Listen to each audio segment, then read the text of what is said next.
Fundamentals of electric circuits. Cause outcome 3. Solve circuit parallel in AC series and parallel circuit. Revision test 2.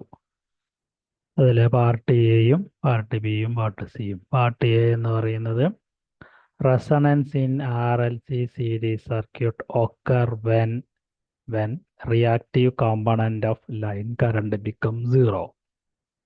Next, reciprocal of impedance is admittance. Susceptance is defined as reciprocal of reactance. Parallel circuit തന്നിരിക്കുന്നു. ആറിൻ്റെ value 15 ohm, സിൻ്റെ value 2.5 micro farad, 2.5 × 10⁻⁻6F.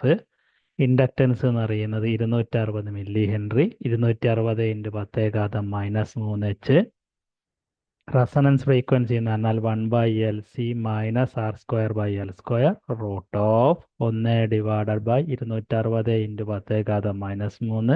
10⁻³ 2.5 × 10⁻⁻6 minus 15² divided by R² എന്ന് പറഞ്ഞാൽ 260 × 10⁻⁻6 ക്രിയ ചെയ്താൽ 197 hertz.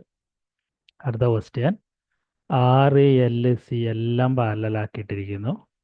ആറിലൂടെയുള്ള resistance current കാണാൻ പറഞ്ഞിരിക്കുന്നു. Voltage 200 volt ആണ്, ഫ്രീക്വൻസി 50 ഹെർട്സ് ആണ്. കറണ്ട് ത്രൂ ആർ എന്ന് പറയുന്നത് 200/10 20 ആംപിയർ ആണ്.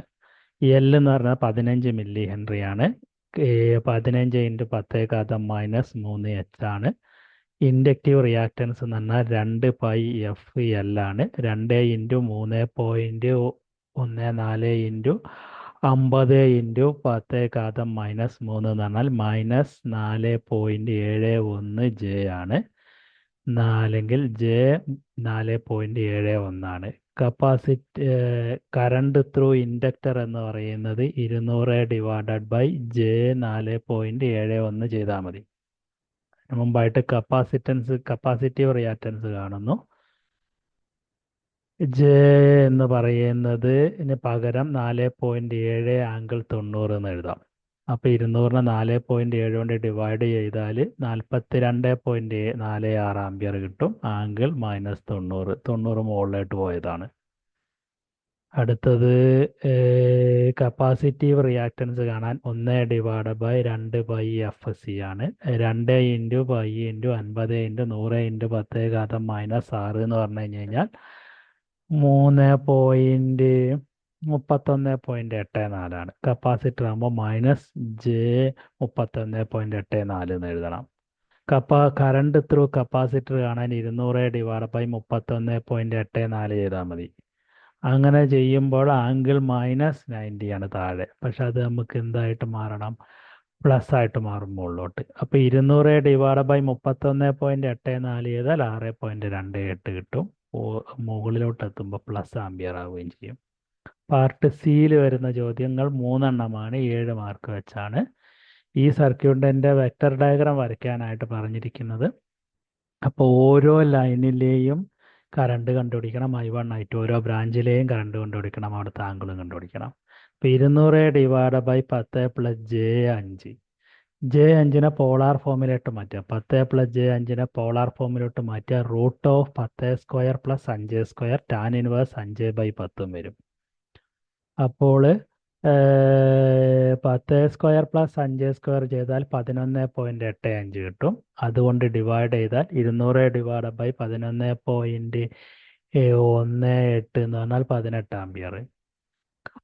tan 1 കാണുന്നതിന് പകരം cos 1 ഓഫ് R/Z കാണുന്നു. cos 1 ഓഫ് 10 ഡിവൈഡഡ് ബൈ 11.18 എന്ന് പറഞ്ഞാൽ 26.6 ഡിഗ്രി കാണുന്നു.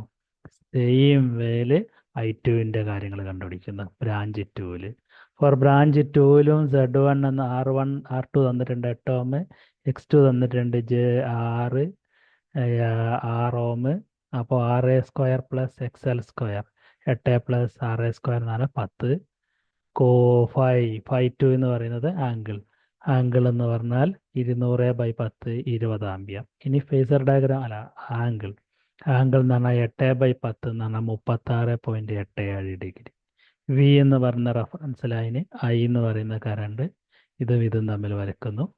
പിന്നെ ആംഗിൾ എടുക്കുന്നു, 26 ഡിഗ്രി എടുക്കുന്നു, φ1 മാർക്ക് ചെയ്യുന്നു. അത് കറണ്ട് 18 ആംപിയർ ആണ്, മറ്റത് 20 ആംപിയർ ആണ്. ഒരല്പം കൂട്ടിയിട്ട് I2 വരയ്ക്കുന്നു.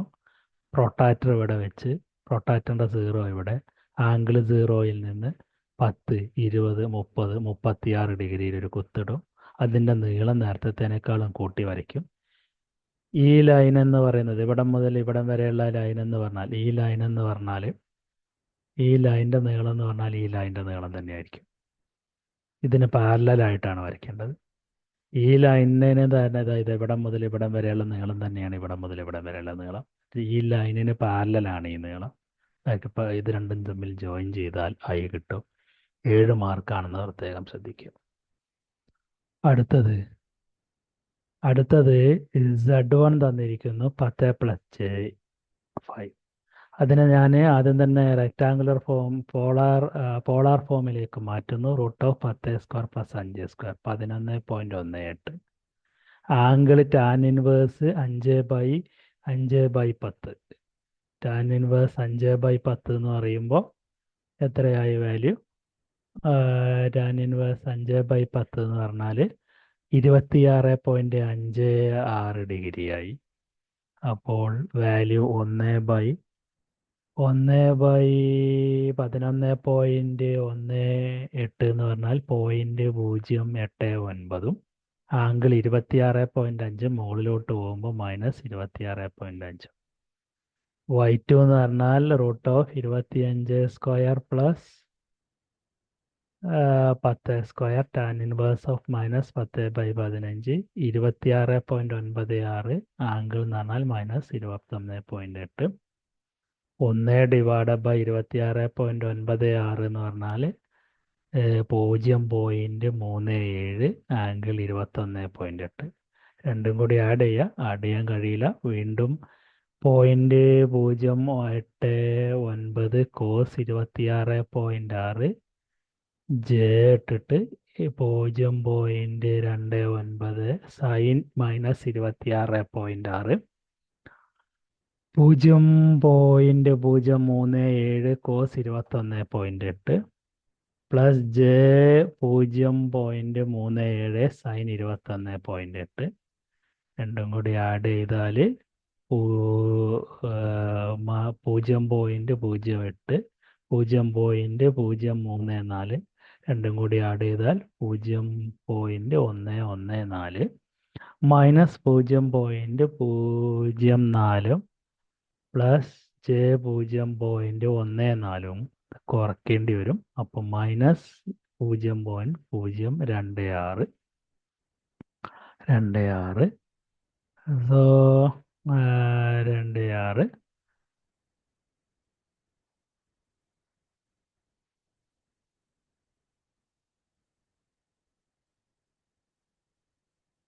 26 ചെയ്താൽ ആ വാല്യൂ കാൽക്കുലേറ്ററിൽ ചെയ്താൽ നിങ്ങൾക്ക് എന്ത് ചെയ്യാൻ കഴിയും? 0.117 ആംഗിൾ -12.9. കറണ്ട് കണ്ടുപിടിക്കാനാണ് V × I ചെയ്താൽ മതി. V × Y ചെയ്താൽ മതി. V എന്ന് പറഞ്ഞാൽ 100 ആണ് വോൾട്ടേജ്, ഇൻറ്റു 0.017 11.7. ആംഗിൾ എന്ന് പറഞ്ഞാൽ 0-ഉം -21.9 തമ്മിൽ ആഡ് ചെയ്താൽ -12.9.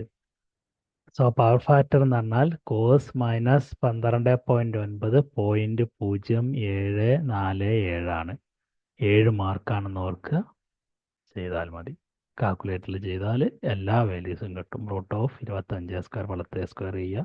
ടാൻ ഇൻവേഴ്സ് 10/25 ചെയ്യുക.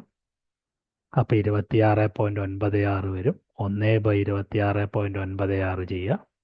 വീണ്ടും ഒരു ഫേസർ ഡയഗ്രാം വരയ്ക്കാനാണ്. പക്ഷെ ഇവിടെ 100 ആംപിയർ 100 മൈക്രോ ഫാരഡേ ആണ് തന്നിട്ടുള്ളത്.